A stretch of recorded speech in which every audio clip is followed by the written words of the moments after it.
कैसे हैं दोस्तों? उम्मीद है आप सब बढ़िया ही होंगे।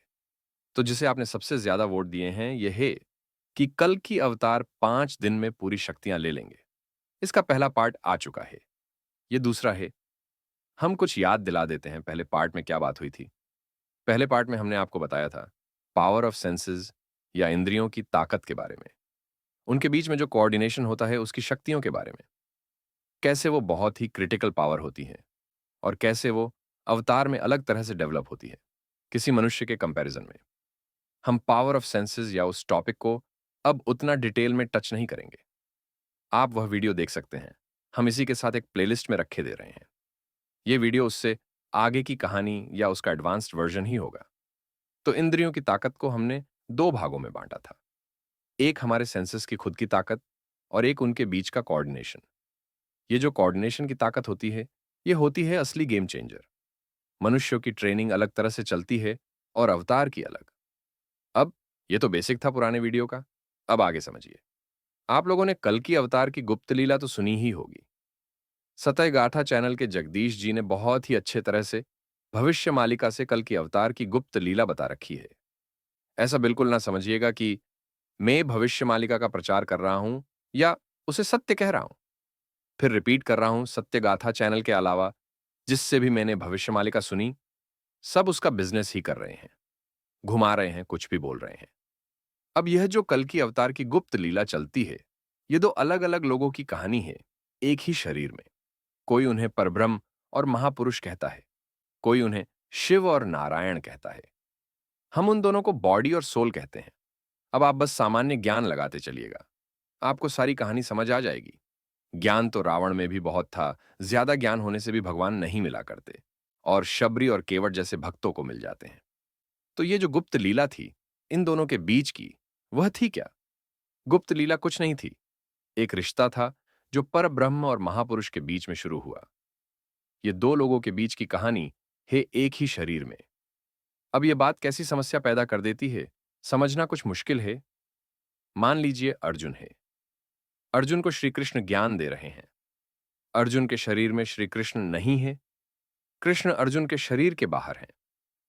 अर्जुन का अपनी इंद्रियों पर, अपने सेंसेस पर पूरा कंट्रोल है। कृष्ण शरीर रूप से, चेतना रूप से हर बात अर्जुन को बाहर से ही समझा रहे हैं। कृष्ण अर्जुन के शरीर में एंटर नहीं कर रहे। जब गीता समाप्त हो जाती है, तब अर्जुन की ज्ञान, समझ, चेतना सब पहले से बेहतर है। वह दुनिया को बेहतर समझ पा रहा है। पर फिर भी यह सारा खेल दो लोगों के बीच में शरीर के स्तर पर चला। कृष्ण का शरीर अलग था और अर्जुन का अलग। अब आप तुलना कीजिए इस बात से कि कृष्ण की आत्मा या परब्रह्म की आत्मा अर्जुन के शरीर में एंटर कर जाती है और वह उससे उसी शरीर में बात करे। मतलब शरीर एक है और चेतनाएं दो। अब आप बोलेंगे ऐसा ध्यान लगाकर आप कर सकते हैं, प्रभु दर्शन देते हैं, सपने में भी आते हैं। वो एक अलग कहानी हो गई। उस केस में भी आपकी चेतना, आपकी इंद्रिय आपकी ही है। जो ध्यान में आपको दिखाई दे रहे हैं, वो आपकी चेतना के बाहर ही है। मैं जो कह रहा हूं, वो यह है कि मान लीजिए परब्रह्म या नारायण या महादेव अर्जुन के शरीर को ही टेक ओवर कर लेते हैं। तो क्या होगा? अब अर्जुन के अंदर ही सारे सवाल जवाब चलेंगे। अर्जुन को बाहर से किसी सवाल जवाब को लेने की जरूरत नहीं है। अर्जुन के शरीर को या उसकी चेतना को यह आभास रहेगा कि अब उसका शरीर और उसके सेंसेस उस अकेले के कंट्रोल में नहीं है, वो परब्रह्म या नारायण के कंट्रोल में भी है। अब अर्जुन के अंदर जो भी खेल चल रहा होगा, वो अर्जुन आपको कभी बताए भी नहीं, मेरे साथ क्या हुआ है, पर आप सबको पता चल जाएगा। मतलब अर्जुन का कोई भी कार्य करने का तरीका, उसके बात करने का तरीका, उसके रिएक्ट करने का तरीका, वो चीजों को कैसे सोचता है, समझता है, सब बदल जाएगा। अर्जुन चाहे कितना भी छिपा ले, पर आपको यह बदलाव नजर आएगा। चलिए मान लीजिए कृष्ण ने अर्जुन को गीता सिखाई, सिखा दी ना? फिर अर्जुन कृष्ण क्यों नहीं हो गया? क्यों अर्जुन भीष्म पितामह को नहीं हरा पा रहा था? क्यों उसके पास द्रोण का समाधान नहीं था? क्यों वो जयद्रथ के आगे लगभग मारा ही गया था? क्यों कर्ण के आगे भी वो हार ही गया? अगर अर्जुन के अंदर नारायण या परब्रह्म एंटर कर जाते तो उसे ही कहा जाता है ईश्वर का शरीर को ग्रहण करना, और उसे ही कहा जाता है अवतार होना। फिर बता रहा हूं, जब यह सब होता है यह बात कभी भी समझ नहीं आती। बहुत ज्यादा दिव्य ज्ञान हो, ईश्वर की कृपा हो, तो बेशक समझ में आ जाए। नहीं तो सामान्य मनुष्य के लिए इस प्रोसेस को समझना संभव नहीं है। अब इसका अर्थ यह भी नहीं है कि कोई आपको कहे कि हमारे पास दिव्य शक्ति है। हम समझ लेते हैं, गलत बात है। जिसके अंदर ईश्वर आते हैं या जिस शरीर को ग्रहण करते हैं, उसके कार्य करने का, रिस्पांस करने का तरीका अलग होता है। सवाल यह था कि अगले 5 दिनों में कल की सारी शक्तियां ग्रहण कर लेंगे। हम उसी का जवाब दे रहे हैं। वीडियो के अंत तक बने रहिए, आपको मिल जाएगा। अब एक बात समझते हैं, क्यों नारायण ने अर्जुन का शरीर ग्रहण नहीं किया? क्यों उन्होंने कृष्ण के शरीर से ही अर्जुन को सब समझाया? अर्जुन का शरीर उसके प्रारब्ध के कर्मों की वजह से, उन कर्मों, उनके फलों से बंधा हुआ था। उस शरीर की अपनी क्षमता या एबिलिटी थी। निराकार या फिर नारायण कभी भी ऐसे शरीर को ग्रहण नहीं करते हैं जिसके प्रारब्ध के कर्म हो, क्योंकि ईश्वर की शक्तियां असीमित है। और जिस शरीर का कोई प्रारब्ध रहा हो, उसकी चेतना, उसके कर्म फल ईश्वर के कार्यों में व्यवधान क्रिएट कर सकते हैं। यही कारण है ईश्वर जब भी धरती पर आते हैं, ऐसा ही शरीर ग्रहण करते हैं जिसका प्रारब्ध का कोई कर्म बाकी ना हो। अब यहां पर एक दूसरी कहानी शुरू होती है। ईश्वर को किसी भी ऐसे शरीर से नहीं उलझना जिसके प्रारब्ध के कर्म हो, पर वह जिस मनुष्य शरीर को भी धारण करते हैं, उसकी भी अपनी एक चेतना होती है। वह अलग बात है कि वह चेतना भी ईश्वर ऐसी ही लिखते हैं जो परब्रह्म को लेकर चलने के काबिल हो। उदाहरण के लिए आप अवतार कोई भी उठाइए, कितनी भी शक्तिशाली, कितने भी माया घुमा देने वाले, कभी भी कमजोरों पर ताकत नहीं दिखाते। दया, प्रेम, धर्म सब में होता है।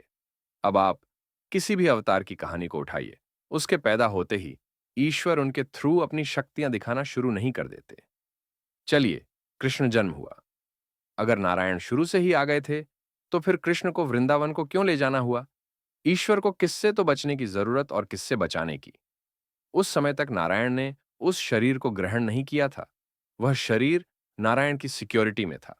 हर एक अवतार, हर एक उसके जीवन में एक समय आता है जब उसे पता चलता है कि उसके शरीर में उसकी अपनी शरीर की चेतना के अलावा भी एक और चेतना है। अवतार को पता चल जाता है कि उसके जीवन का मोटिव क्या है, कर्म क्या है, धर्म क्या है। और यहां से एक प्रक्रिया चालू हो जाती है। वो प्रक्रिया आपको, हमको कभी समझ में नहीं आ सकती।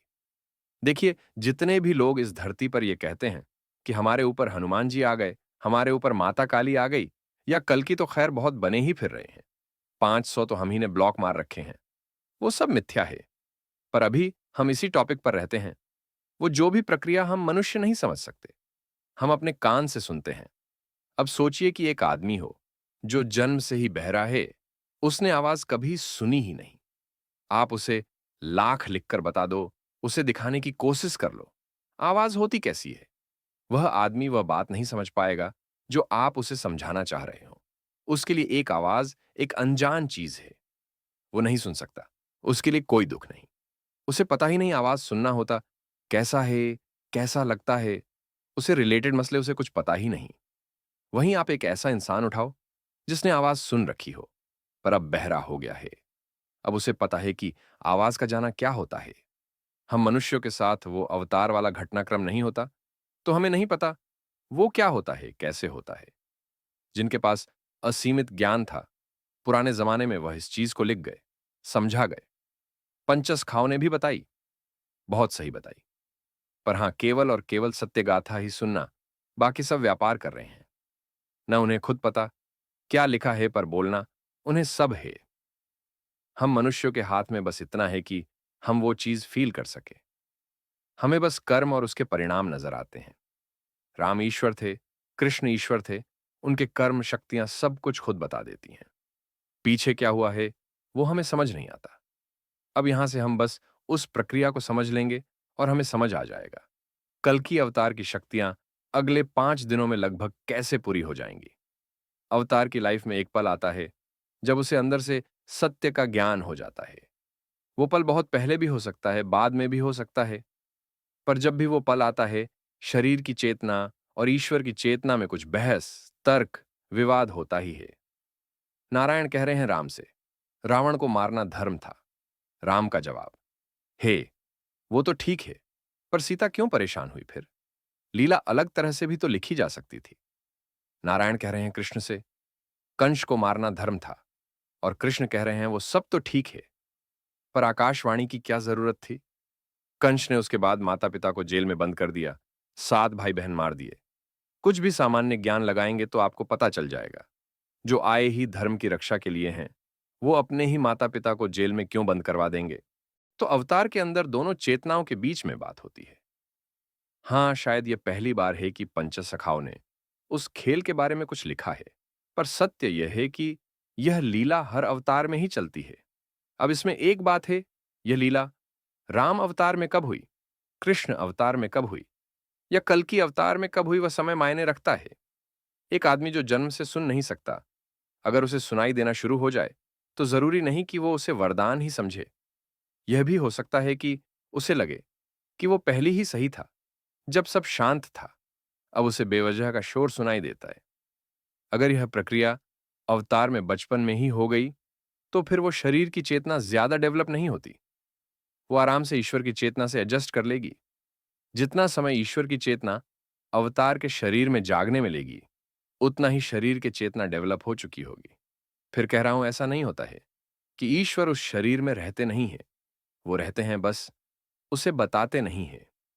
अब कल की अवतार के केस में गुप्त लीला, प्रकट लीला, एक शरीर में दो लोगों के बीच का खेल, यह बहुत हाईलाइट है। क्या कारण है? कारण पर आते हैं। देखिए, जो कोई भी मुझे बोलने जा रहा है कि मैंने हेडिंग कुछ और दी थी, समझाने कुछ और बैठ जाता हूं। बहुत से चैनल्स बता रहे होंगे परशुराम दिव्यास्त्र कल्कि को ओरिसा के पर्वत पर देंगे कि राजस्थान के पर, वहां जा सकते हैं। मेरा तरीका यही है समझाने का, और ऐसे ही बता पाऊंगा। चलिए, हम वापस टॉपिक पर आते हैं।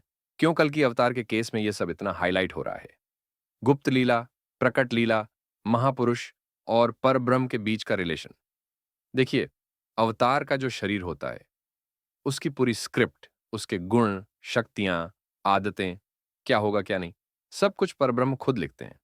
तो वह शरीर भी कोई साधारण शरीर तो होता नहीं। उस शरीर की खुद की शक्तियां, एबिलिटी, चेतना बहुत हाई लेवल पर होती है। इस बार परब्रह्म ने जब कल्कि को अपना स्वरूप बताया, तब तक कल्कि के खुद की शरीर की चेतना पूरी विकसित हो चुकी थी। जैसे कि एक न सुन पाने वाले आदमी को जब सुनने की शक्ति मिल जाती है और वह उसे बेवजह का शोर समझ बैठता है, वैसे ही कल्कि के शरीर ने परब्रह्म की हर कहानी को, हर बात को पहले रिजेक्ट ही किया। जो भी कल्कि हैं, उनके पास कारण भी रहे होंगे। जो भी मेरी एनर्जी कैच करती है और गलत तो करती नहीं। एक आदमी जो आराम से अपनी जिंदगी जी रहा हो, उसे पता चलता है उसके ऊपर दुनिया भर के मसले आ चुके हैं। तो सीधी सी बात है, उसका है क्यों है बहस करने का, तर्क करने का, अपनी बात रखने का। जहां महापुरुष और परब्रह्म पहली बार आमने सामने आते हैं, वहीं से गुप्त लीला शुरू हो जाती है कल्कि की। देखिए, जो कोई भी कल्कि है, उनकी जिंदगी में वो यह पल था या रहा होगा कि वो ना तो किसी को कुछ बता सकते होंगे, ना एक्सप्रेस कर सकते होंगे। तो बस वहीं से वह गुप्त लीला शुरू हुई। अब उसकी इंपॉर्टेंस क्या थी? परब्रह्म मतलब असीमित शक्तियां, असीमित ज्ञान, और महापुरुष मतलब यह तर्क की, ये सब नहीं चाहिए। अब गुप्त लीला का मुख्य कारण कुछ भी रहा हो, पर मुझे जो एक यहां बताने लायक लग रहा है, परब्रह्म, प्रकृति, माया, सब महापुरुष को तैयार कर रहे थे उनके कर्मों के लिए। अब यहां पर आपको कुछ सामान्य ज्ञान की जरूरत होगी। जिसके अंदर परब्रह्म हो, उसे भला इस दुनिया में कौन सी तो शक्ति चाहिए होगी, और कौन सी शक्ति उन्हें शक्तिशाली बना देगी। यहां पर पता है, शक्तियों का अर्थ कुछ और है। वह शरीर या महापुरुष तैयार हो जाए कार्य करने को, खुद भी, और उनकी तैयारी भी पूरी हो जाए। जब यह शारीर और आत्मा का कोऑर्डिनेशन पूरा हो जाएगा, हर तरह से, समझ लीजिएगा, कल की अवतार को उनकी सारी शक्तियां मिल गई। अब बीच की सारी बातों को हटा दीजिए। बहुत ही सामान्य ज्ञान का विषय है। आप जिस संगत में रहते हो, उस संगत का असर आता है। अवतार का शरीर ईश्वर की संगत में रहते हैं, तो उस बात का असर उन पर आता है, उनके एक्ट्स में, कर्मों में, व्यवहार में। तो जो भी कल की हैं, जब भी उनकी गुप्त लीला शुरू हुई, वो गुप्त में ही गए होंगे। इस समाज से वो कुछ कट गए होंगे। फिर बता रहा हूं, मैं केवल एनर्जी कैचिंग के ऊपर बोल रहा हूं। मुझे नहीं पता कल की कौन है, उन्हें केवल उनके कर्म और शक्तियों से पहचाना जा सकता है। खैर, टॉपिक पर आते हैं। तो पता है, जो भी डिस्कशन महापुरुष और परब्रह्म या बॉडी और सोल के बीच में हुआ होगा, उसका अंतिम नतीजा यही निकलेगा। कल की मान तो गए होंगे ओपन में आने के लिए, पर उन्होंने अपने हिसाब की कहानी रख दी होगी, कुछ ऐसी कि अगर लोग उन्हें पहचान भी जाते हैं तो भी उनके कर्मों पर उस बात का कोई असर ना हो। देखिए, कल्कि के पास छिपने का या गुप्त में रहने का ऑप्शन नहीं है। जो भी वो है, उनके पास वह ऑप्शन खत्म हो चुका है। वह भी अपने कर्म करने के लिए हर एक मनुष्य की तरह बाध्य है। तो जैसे ही वह कर्म करेंगे, उनके कर्म उनकी शक्तियां लोगों को बता ही देंगी कि वह कल्कि हैं। तो एक तो उन्होंने प्रकट लीला का सारा प्रोसेस डिजाइन करके रख दिया होगा। दूसरी बात, एक शब्द होता है स्पॉन्टेनियस, हिंदी में उसका अर्थ होता है सहज हो जाना। इतनी विशाल गुप्त लीला के बाद वह पब्लिक में कुछ सहज होने की कोशिश कर रहे होंगे, ऐसे वैसे। अच्छा, एक बात यहां पर आप समझिए, कल्कि कब प्रकट होंगे, कैलकुलेशन, हिसाब किताब खुद लगाना सीखिए। सारे एस्ट्रोलॉजर्स के हिसाब से मोदी सरकार का बुरा समय आ रहा है और बीच कार्यकाल में हट सकते हैं। अब भविष्य मालिका के हिसाब से मोदी जी आखिरी प्रधानमंत्री हैं। कोई टेक ओवर नहीं करेगा सिवाय कल्कि के। तो कल्कि जब टेक ओवर करेंगे तो वो भी तो कुछ समय लेंगे कि वो जनता के बीच में आए, जनता उन्हें समझ पाए, उनसे लिंक हो पाए। तो ये सब वो समय चल रहा है। तो इस महीने की 31 या 31वीं मई तक मुझे लगता है कि वो जहां कहीं भी होंगे, पब्लिक को पता भी नहीं चला होगा और वो उनके बीच में सहज हो चुके होंगे। उन्होंने अपनी शायद बातें भी रख दी हो और लोगों ने शायद कुछ समझ भी लिया हो। पर हां, इसका अर्थ वही रखिए जो बता रहे हैं। उन्हें लगभग सारी शक्तियां मिल चुकी होंगी अगले 5 दिनों में। बॉडी और सोल, या कह लीजिए परब्रह्म और महापुरुष का एक हो जाना ही कल्कि को सारी शक्तियां दे देता है। पर इसका अर्थ यह ना समझिएगा कल्कि अभी प्रकट हो जाएंगे। हाँ, आपको हमें आभास मिलने शुरू हो जाएंगे, वो कहीं बहुत करीब ही है। पर प्रकट होने में अभी 2 स्टेप और होंगे। एक तो है 500, यानी कि 500 पेजेस के दस्तावेज। दूसरा और आखिरी है एक के 3 स्टेटमेंट। वीडियो अब लंबा हो रहा है तो हमें क्लोजिंग देनी होगी, पर आपको हिंट दिए देते हैं ये दोनों चीजें क्या है। कल की जो कोई भी है, मुझे नहीं पता कौन है, उनकी और उनकी सोल की अब तक बहस चल रही थी प्रकट लीला के ऊपर। तो वह ये दोनों स्टेप फाइनल नहीं कर रहे थे। अब क्योंकि मुझे लगता है वो मसला लगभग सुलझ चुका है या पूरा अगले 5 दिनों में सुलझ जाएगा, तो उसके बाद बारी उन 2 स्टेप्स की आएगी। अब ये जो डॉक्यूमेंट्स मैं बोल रहा हूं, मुझे नहीं पता ये 100 पेजेस के है या 900 के। बस मुझे इतना पता है कि ये उनके कामों की फाइनल रूपरेखा होगी। अब वो इसे 5 दिन में फाइनल करे, 10 दिन और ले ले, ये वो जाने। पर ज्यादा टाइम उनके पास भी नहीं होगा। फिर ये जो कि 3 स्टेटमेंट है, ये आखिरी पीस है जो उस प्रकट लीला में रखा जाएगा। हम आपको वो भी बता देंगे, पर शायद डॉक्यूमेंट्स बताने की परमिशन हमें नहीं है कि 3 स्टेटमेंट आखिरी पीस है। उसके होते ही आपको कल्कि की शक्तियों का आभास होना शुरू हो जाएगा। आपने जिसे वोट किया था, हमने उसके बारे में बता दिया। और चलते चलते फिर एक बात, कल्कि कौन है हम नहीं जानते। कल्कि को केवल उनके कर्म और शक्तियों से ही पहचाना जा सकता है। तो हर बात समझते समय अपने विवेक का इस्तेमाल कीजिए। और हां, कृपया करके कोई भी यहां कल्कि कौन है, कहां है और कोई भी फालतू का ज्ञान ना दे। कमेंट पास करने वाला ब्लॉक कर देता है। बाकी जिन्हें भरोसा है। चलिए दोस्तों, मिलते हैं अगले वीडियो में।